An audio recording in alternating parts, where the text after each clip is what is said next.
Sutu mbele ya Mheshimiwa Mbuya kwa ajili ya kuja kujadiliana hoja za awali, kwa maana ya kwamba hoja zinazokubaliwa na upande wa mashtaka na zile ambazo zinakubaliwa na upande wa washtakiwa. Lakini kwa bahati mbaya sana kesi imeshindwa kuendelea kwa hatua hiyo leo, hatua muhimu kabisa kisheria ambayo inaitwa preliminary hearing, kwa maana ya usikilizwaji wa awali. Na sababu ambayo imetolewa na upande wa jamhuri ni kwamba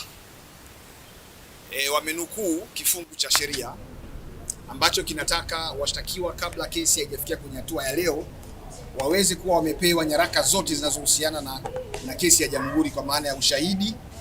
pamoja na idadi au orodha ya mashahidi ambao watatumika na upande wa jamhuri kuthibitisha kesi hii. Na jambo hilo linapaswa kufanyika si zaidi ya siku 4 kabla ya kesi kuitwa mahakamani. Sasa kesi imeitwa mahakamani leo, lakini jamhuri hawakutimiza wajibu wa kisheria wa kutoa hayo maelezo ambayo ya mashahidi wao pamoja na vielelezo watakavyovitumia. Kwa hiyo sisi tumetoa hoja mahakamani kwamba sababu ambayo imetolewa na upande wa jamhuri ya kuomba ahirisho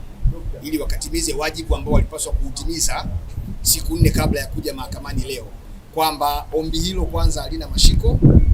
liko kinyume na katiba chini ya ibara ya 107A kubwa ibara ndogo ya pili B ya katiba ya Jamhuri ya Muungano wa Tanzania, kwa kuwa mahakama imepigwa marufuku kuchelewesha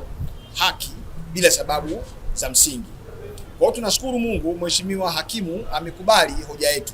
kwamba ni kweli mahakama haipaswi kuchelewesha haki, lakini pia sababu za kuahirisha kesi ambazo zimetolewa na upande wa jamhuri hazina mashiko, ziko kinyume cha sheria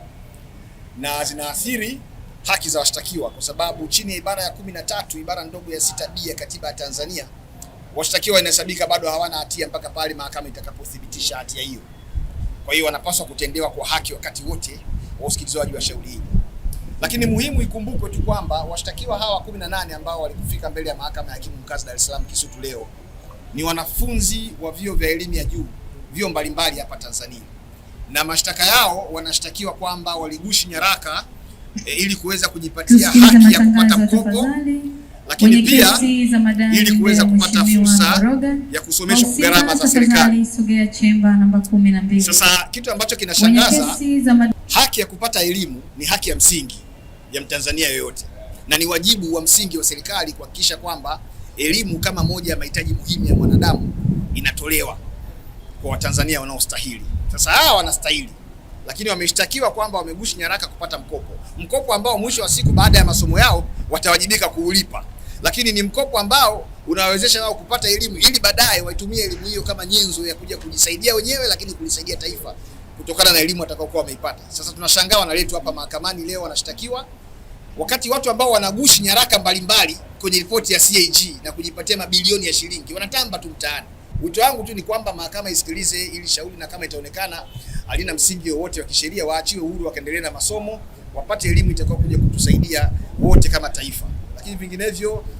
tunajitia aibu kwa washtaki watu ambao wamekwenda kutafuta elimu baada ya kuona kabisa kwamba sera za elimu sasa hivi ni ngumu. Unaambiwa utapewa mkopo, lakini ukienda kutafuta huo mkopo wenyewe kuupata inakuwa ni shida. Vijana hawa wameonyesha hasira zao za kwamba hawawezi kuishi bila kuwa na elimu, na kama ambavyo imeelezwa katika vitabu mbalimbali vya dini, kwa mfano Biblia kwenye kile kitabu cha Mithali sura ya 4 mstari wa 13 ambapo inasema, mwanangu mshike sana elimu, tena mshike usimwache aende zake, maana humo ndimo ulimo uzima wako. Hawa vijana wanathibitisha kwamba wanaishi maandiko na maelekezo ya Mwenyezi Mungu. Kwa hiyo mimi nadhani wakati mwingine DPP angekuwa anajikita kwenye kwenda kuwashtaki wezi halisi wanaoletea umaskini taifa hili, hasa wale ambao wanatajwa kwenye ripoti ya CAG.